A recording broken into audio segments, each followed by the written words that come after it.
Troma was in its infancy, and Michael Hers and I were making fine movies like Squeeze Play and Waitress, I believe. We were sort of developing the aroma du Troma, and whilst we were doing that, in order to pay the rent, I took production jobs on movies like Rocky, Saturday Night Fever, and the Final Countdown really was a way to try to learn. We were still learning, so this was a way to learn about the movie business and maybe get a foothold in the establishment.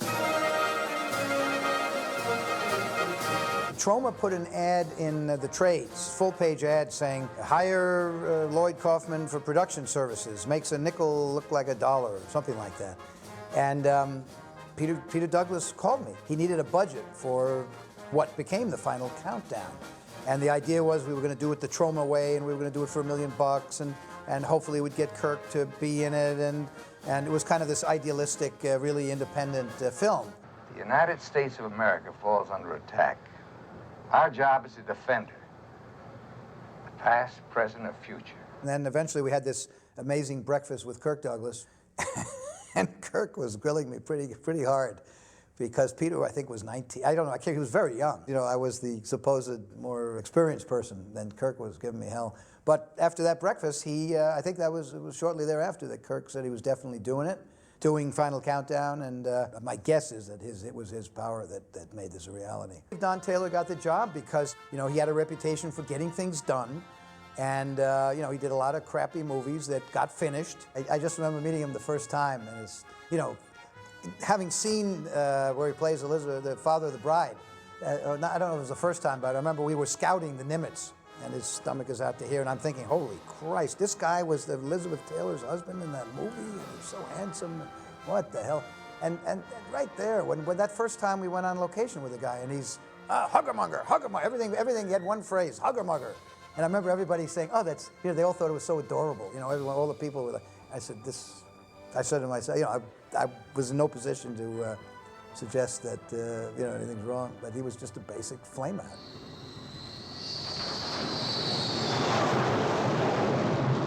Getting permission to shoot aboard the Nimitz was a major undertaking. Again, Peter was great. We went to a lot of meetings with a lot of people, but the fact that there's no question that if Kirk Douglas had not been in this movie, had it been Jimmy Farentino as the captain, I don't think that this would have happened. It was Kirk Douglas that people trusted, and that people felt this will be a good representation of the Navy, the U.S. Navy. It was 1979, so, you know, the disaster called Vietnam was still pretty fresh, and, you know, they weren't taking any chances, and they were willing to go with Kirk. Captain's on the bridge. Captain, CIC reports a surface contact bearing 350 degrees at 130 miles. So we were supposed to shoot the whole movie on the Nimitz, but the Nimitz had something not unlike what happened at 3 Mile Island. So they had to keep the Nimitz at dock for a lot of the time that we were supposed to be filming there. So we filmed quite a bit at dock, which, considering the interiors took up a lot of the film, no problem. But when we finally went out to sea, obviously we had to film totally around their air ops, and I had to be the expert on the Nimitz. The Nimitz has got 6,500 people on it. I had to learn. This was a nightmare because I live in New York City, where everything's on a grid. You know, 1st, 2nd, 3rd Avenue. You know, you can be a monkey and find your way around New York. I had to find my way around the Nimitz. And from the time we went into pre-production, I was trying to memorize how to get around on that ship. I think I knew that ship better than a lot of the Navy guys who were on the ship.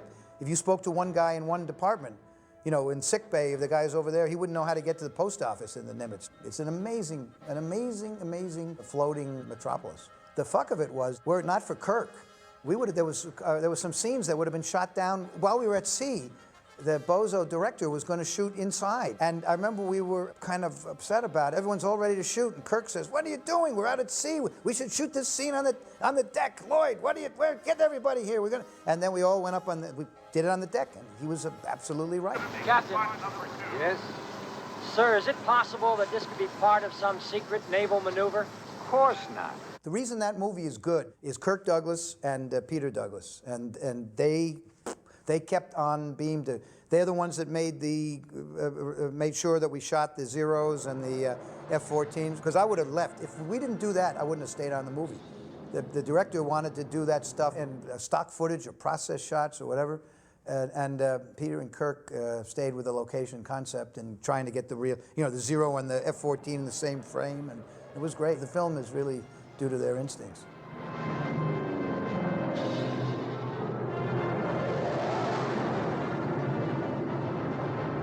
The squadron, the F-14 guys, gave me this, 1979, but it was beautifully framed. All the Jolly Rogers, the F-14 troop, signed this thing. But because Troma is Troma, it was hanging on the wall. And as I was leaving for this interview, I was looking for it, and I thought, gee, I thought it used to be on the walls. And I happened to mention it to somebody in passing and said, oh, yeah, I think I saw something like that behind a radiator. So this is, unfortunately, it's damaged, but I still have it.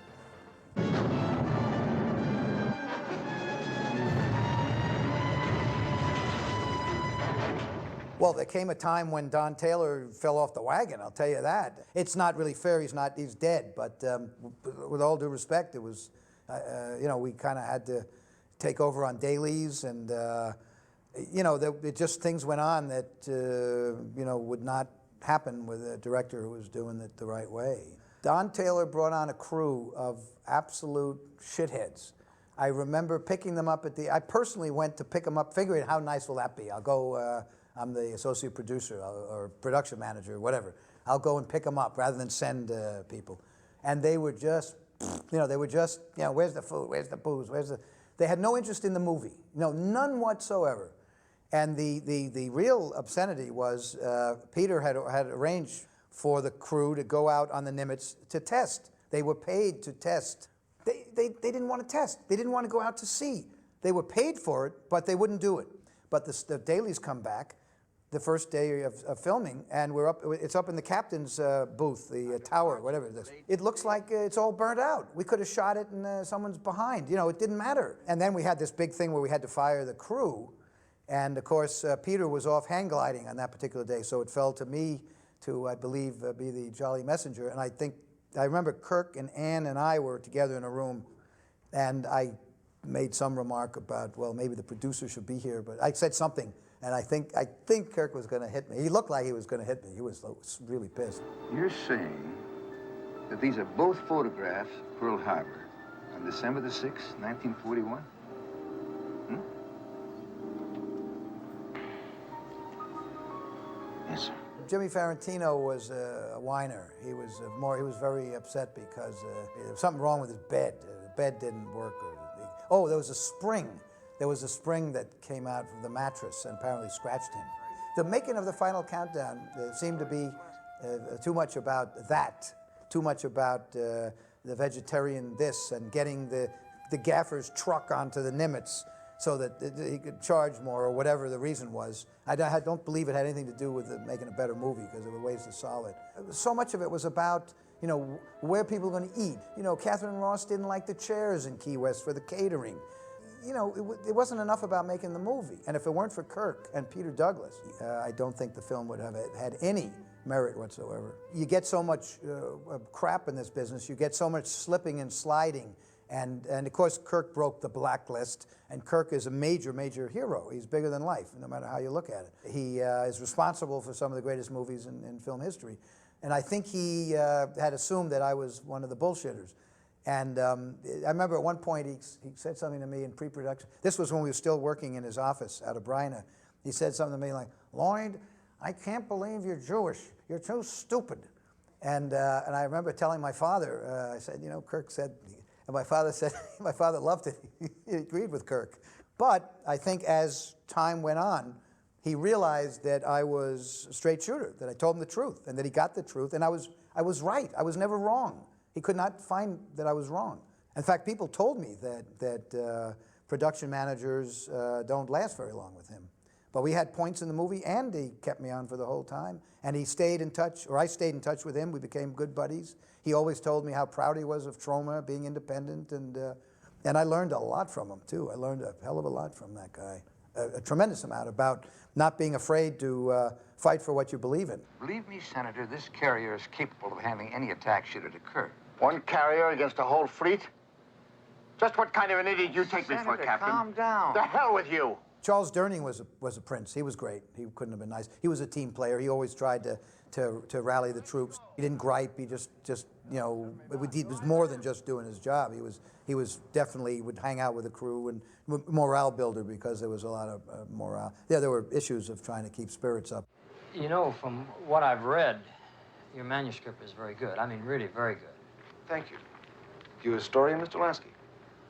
Well, I'm a little bit of everything, I guess. Martin Sheen was great. He was terrific. He had, I think, come off a heart attack, and he had to work out. And I remember there were a couple of times where he was nice enough to move the workout session to fit our shooting schedule. I remember, though, he had 2 days to go and do the voiceover for Apocalypse Now. How cool is that, right? So it's kind of it's history, it really is.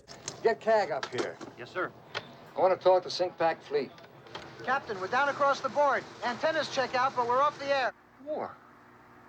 We're at war. I think Peter and I did that just to just to sort of fuck with Kirk a little bit. You know, we didn't tell him. I just showed up as that part. But I remember, again, after it was over, Kirk said something to me like, Lloyd, you're not a good actor, but you're a better actor than you are a producer. Thanks, Kirk. We interrupt this program to bring you a special news bulletin. The enemy bombers appeared over Pearl Harbor at about 7:55 a.m. A dawn attack. It's a good film. Film is very good. But again, I think what makes it great is there's no film like it. No other film has zero planes fighting F-14s.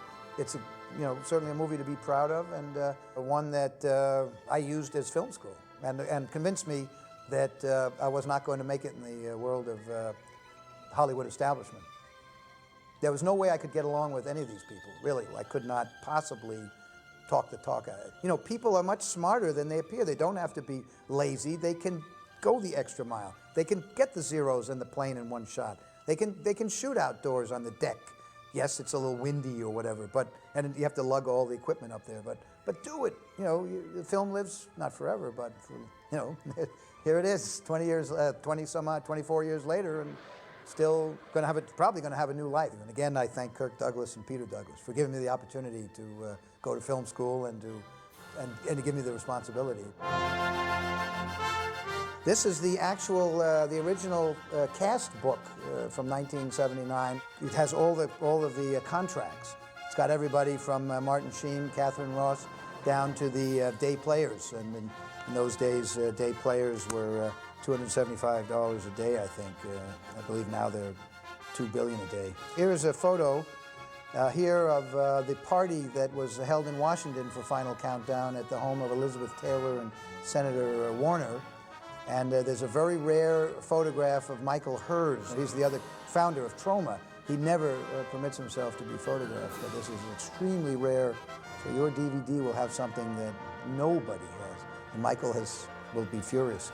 It's all here, and I somehow managed to find it in the squalor of the Troma building in New York City. I found this book. It's astounding that I could find it. SH-3 approaching from the right. Have a nice day.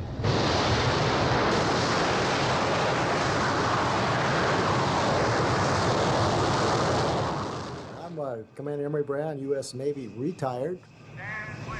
Pass one. My name is Alan Malin, and at the time that the movie was made, I was a lieutenant in the United States Navy. My name is Brian Tyndall. I left the Navy as a lieutenant. Most guys know me as Fox in the Navy, and I joined the Navy in 1965, and when we made the Final Countdown, I was lieutenant commander. My name is Bill McCluskey, and at the time I was Lieutenant JG. My name is Jim Houston, and I was a lieutenant when I was in VF-84, and we did the filming of the movie.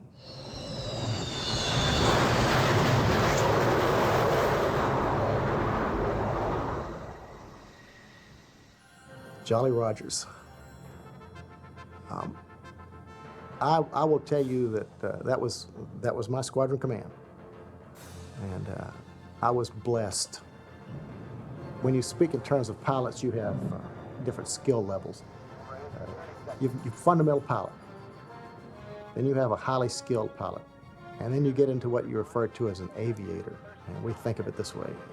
that's one that really feels he becomes one with the airplane. And I was blessed to have in my squadron some true aviators. It's, you know, one of the great things about being part of that squadron is it's sort of a legendary squadron. It goes way back to World War II, and it's a very memorable insignia. Camaraderie that you build up with the guys that you're flying with, really lifelong friendships. We had a family, and they had a mission, and they had a sense of understanding of that mission. But I think it was kind of an unusual assemblage of people, because when you look back and you go sort of down the list of who was in the squadron, really, really extraordinary people almost across the board. And wasn't it that year that we got the award as the best fighter squadron in the Navy? Yeah. The absolute best in the business. Eagle Control, they blew into bid. Nimitz hit the fuel tank. Giving Nimitz as the captain. All hands, very excellent work this morning.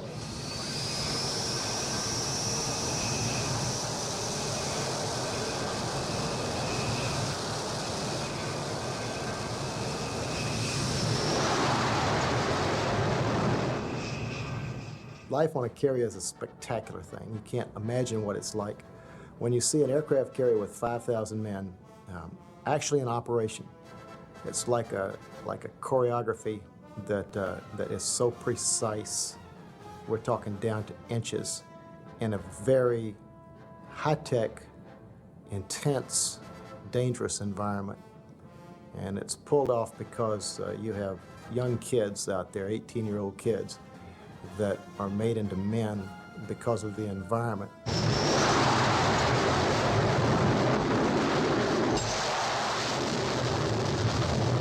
Whenever we have a launch cycle, you have so much time in which to clear the deck of aircraft, because you have all the aircraft that you're going to launch, then you have to reposition the other aircraft so that you can do the recovery operation. It's an incredible ballet of men and machinery and noise and violence.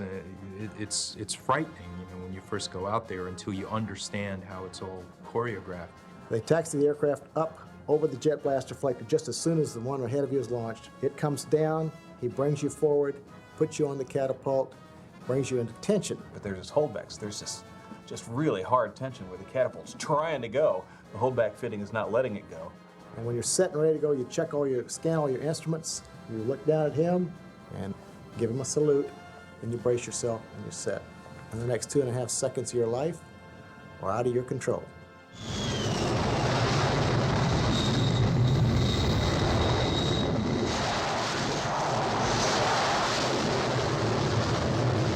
Carrier landing that's a totally different experience. The heart rate of the pilot is actually higher when he's making his carrier approach for landing than it was when he was over North Vietnam having SAM shot at him.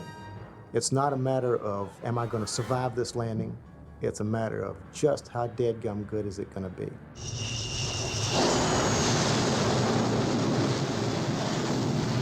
At night, it goes from being fun and safe to being about the hardest thing in the world to do. No horizon, no outside lights, no reference to anything except a little tiny deck ahead of you. You could literally land the aircraft on the ship in 0-0 conditions without ever seeing it.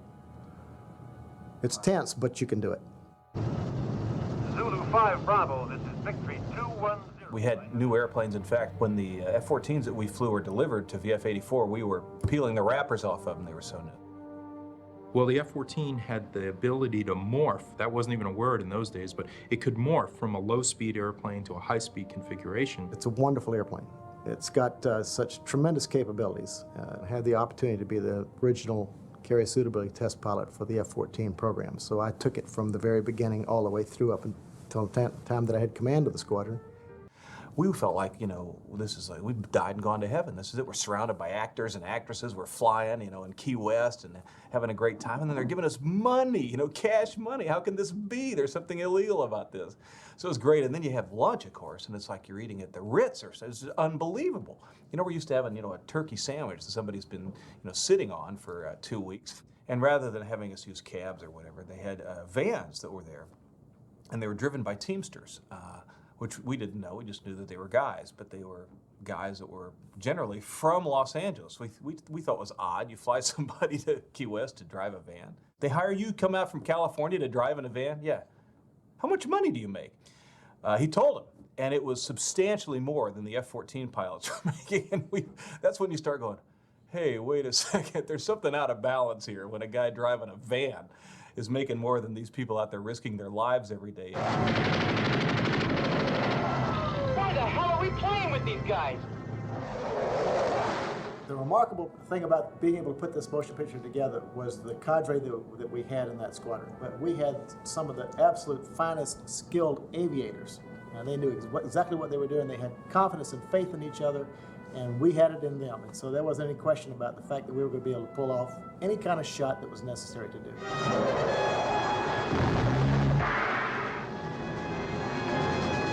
From a pilot point of view, David Jones, who He was the director of aerial photography. He was a great photographer, he was a good organizer, he was a lot of things, but he was a damn good helicopter pilot. He was a very good helicopter pilot. He did Apocalypse Now, The all the helicopter scenes, he directed that. And he told me when he said, we're going to have this project, and they told me they want to have it done in 10 days. He said, we spent 4 months doing those helicopter scenes in the Apocalypse Now. And he said, I don't know how we're going to get this done in the time we had. We briefed and planned every single one of these shots. It was the critical adjunct. It had to be done right.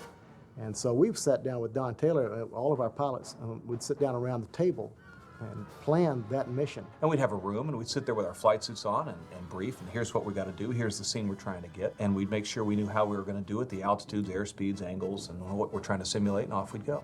So it was almost like briefing for a regular mission, and trying to figure out where these airplanes needed to go at this particular time to have people get what they needed on film, you know, and it turned out to be quite a challenge. The whole theory, I guess, of the movie and the concept was to show that possibly one nuclear-powered carrier with the air power that was on that ship, you know, could have taken out the whole Japanese fleet. So I think Don wanted to show the tremendous performance differences. In World War II, they take all day to climb to 20,000 feet, and then if they sacrifice that altitude for performance to go down and go after some low flyers, boy, you know, it was half a day to get back up there. Whereas we go down, take care of them, and go right back, you know, in minutes and seconds. And so the 6 of us would then take what he wanted and try and convert that into something that we could actually do. And that was a trick.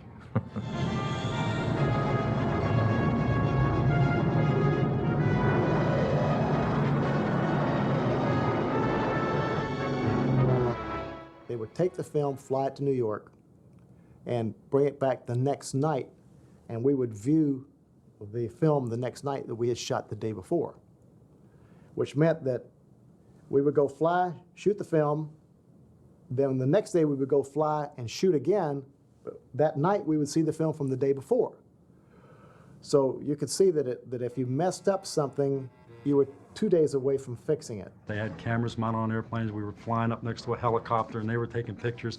And then the outtakes came back, and it wasn't what they wanted. We weren't able to get the dynamics of the dogfight or the aerial engagements with the helicopter. The helicopter was more or less stationary or in place. And then we had the T6s or simulating the zeros that are coming through the scene at about 150 or 60 knots. And then we had the F-14s coming through at 250 or 300 knots. So from my perspective, it was like trying to get 3 pool balls to collide on a table simultaneously. And that is very, very difficult to make happen. Luckily, they made the decision to contract Frank Pine and from out west, their Tall Man's Aviation came out with his B-25. Could do 200 knots, and now we're starting to cook because he could stay along with us, and we could maneuver the F-14 because of its great slow-speed maneuverability. Now you're only trying to get 2 pool balls to hit on the table, and that is a much easier problem to have happen. In fact, we were able to do it almost 1 time out of 5. Yeah. So then we had 2 weeks left to shoot the rest of it, and it started to come together really well. We assumed it would be hard. I mean, look at the scene by the boat. where they went screaming by at sea level at, I don't know how fast were you guys going? Do you remember, Bear? I was just hanging on. Bear was on the wing. I was too afraid to look. You could not have been more than 75 feet off the water. Could not have been. And that's really fast and really low, and with a guy on your wing. It was really dramatic. It's a good scene. It worked out very well.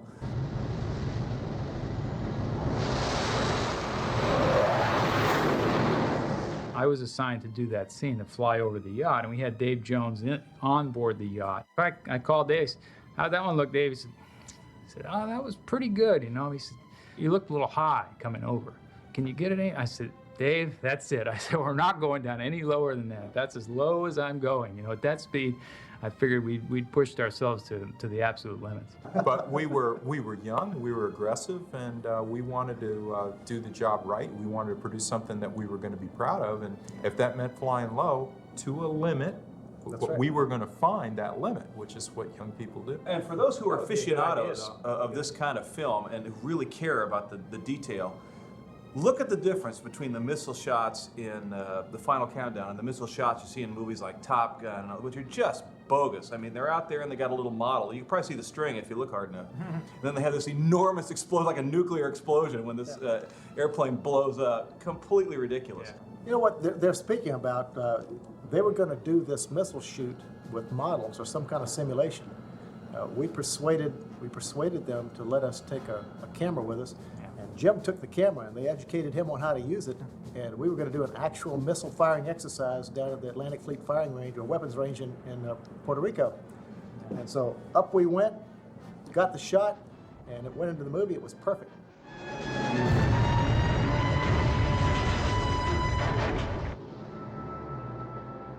I was the one that was in that scene where you do a pass and you fly under the Japanese Zero and then you pull up in front of him.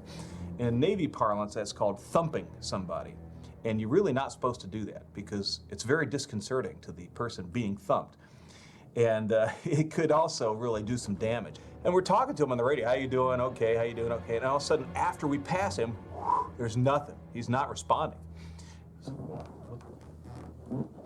Was he there? What happened to him? Well, as it turns out, we talked to the guy later, Archie, I think was his name, said, when you flew under me and flew up, the jet wash was so dramatic, it pulled the headset off of my head and flew it out the back of the airplane. I couldn't talk to anybody.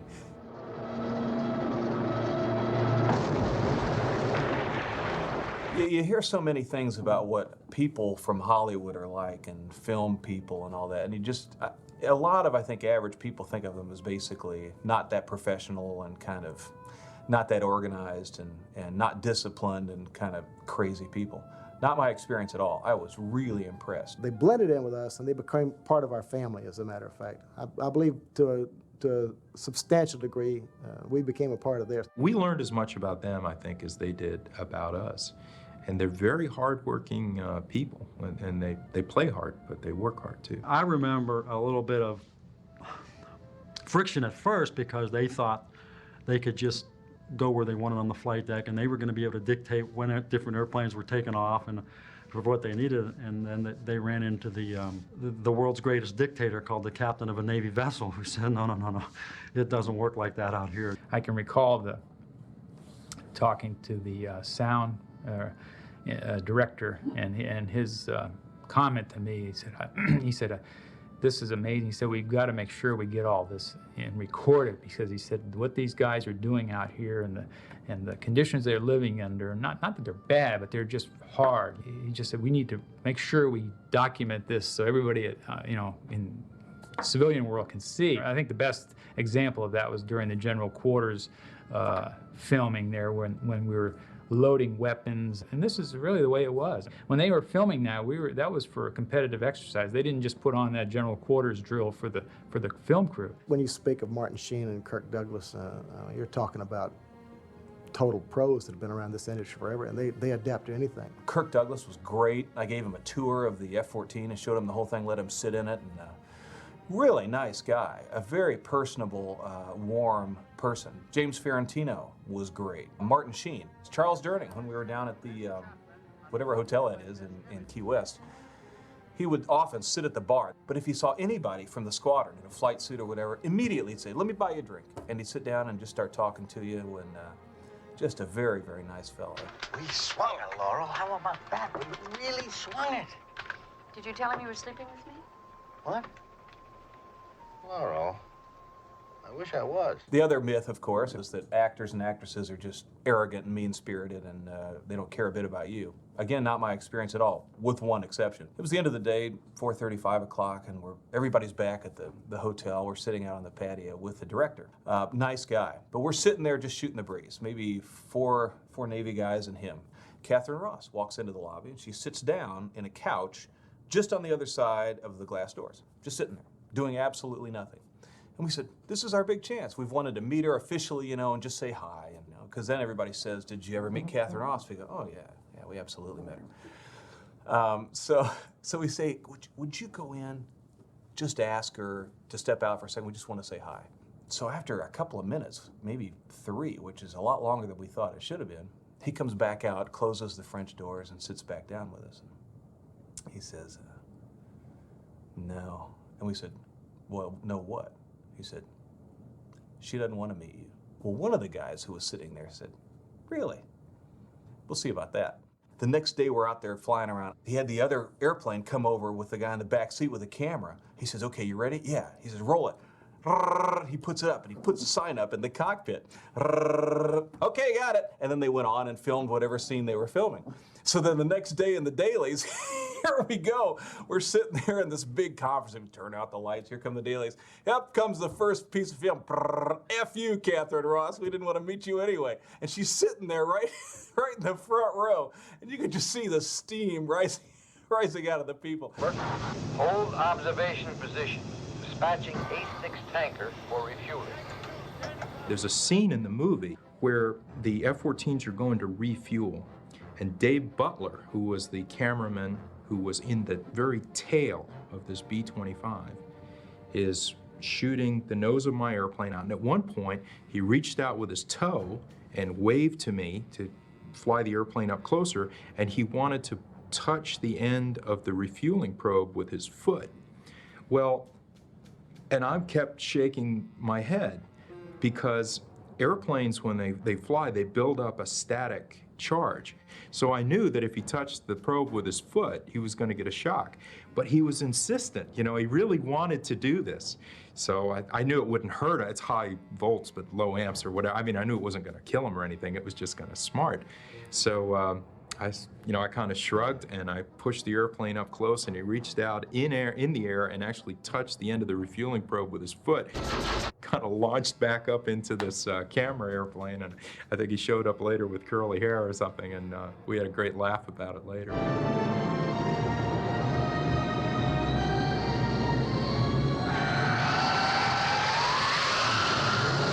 That's the first thing anybody says.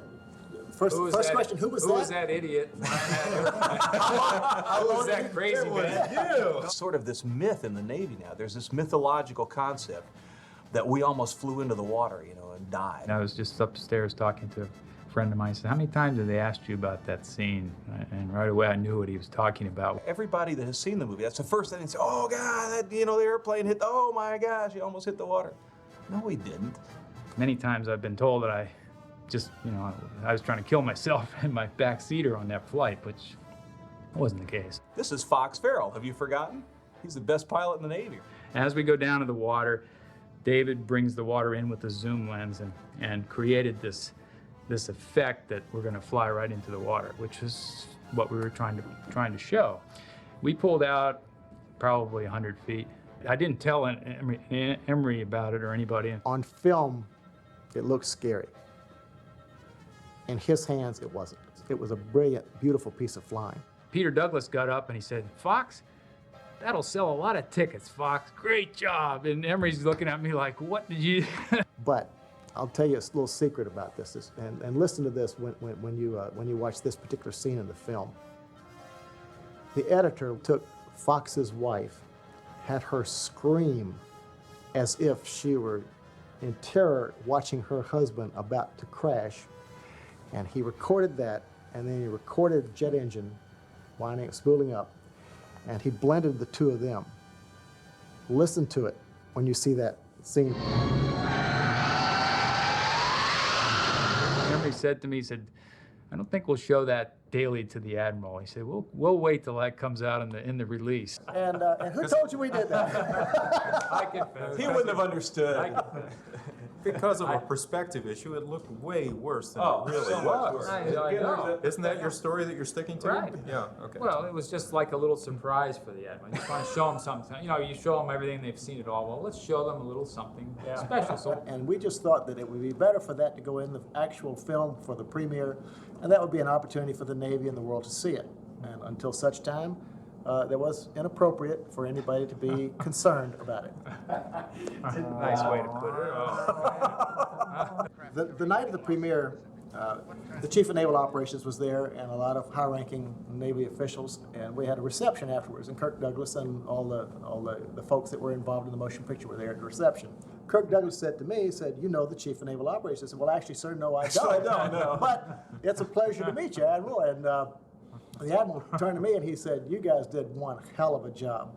So that was just a beautiful job. So we're gonna get some really good showcasing of the F-14 and the Navy and naval aviation and the Nimitz. And how low did he go? And I mean, it was literally that kind of a flow. And I said, "Well, sir, 100 feet, but it was well controlled all the way." He said, "Well, it looked great." We've got an incredible opportunity here. We know where all the mistakes are going to be made for the next 40 years, and you've got the power to correct them. Strike Force, this is Strike Leader. Return to base. Mission aborted. Mission aborted? But we can see them. They're gonna let the Japs do it again. To think about that premise, and your first thought is, this is hokey. You got to portray the power of the F-14, the advanced technology, and the capability that we had at any time to stop Pearl Harbor. I mean, we could have done it. We could have gone in with 2 F-14s and destroyed their fleet, you know?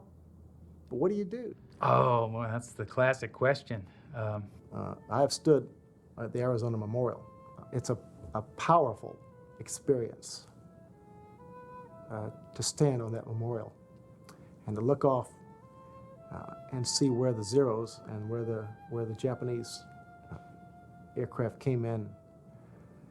There was no way in the world that you would have want to allow that to happen. I can't imagine how any naval officer could stand by and allow ships to be sunk and men to be killed if he had the power to prevent it. So I'd assume you're there and you better do something about it. And I would have gone and wiped out the Japanese fleet. That's what I would have done. Absolutely would have shot him down. Of course. We were in a parallel universe, weren't we? It didn't matter what happened in the other one. But the fact that it did happen, and the fact that it changed the course of the world, no, I would not stop Pearl Harbor.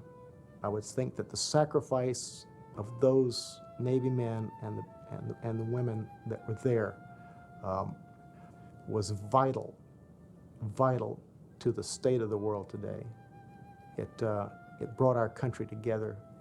It gave us a sense of urgency, but it also gave us a sense of what's right and what's wrong. And it gave us a sense that we can never allow something like that to ever happen again. And of course, it ultimately projected us into stopping what was going on in Europe. So no, I would pull back. What's the matter with you? He's long been the weakest of the group. We've been carrying him for years.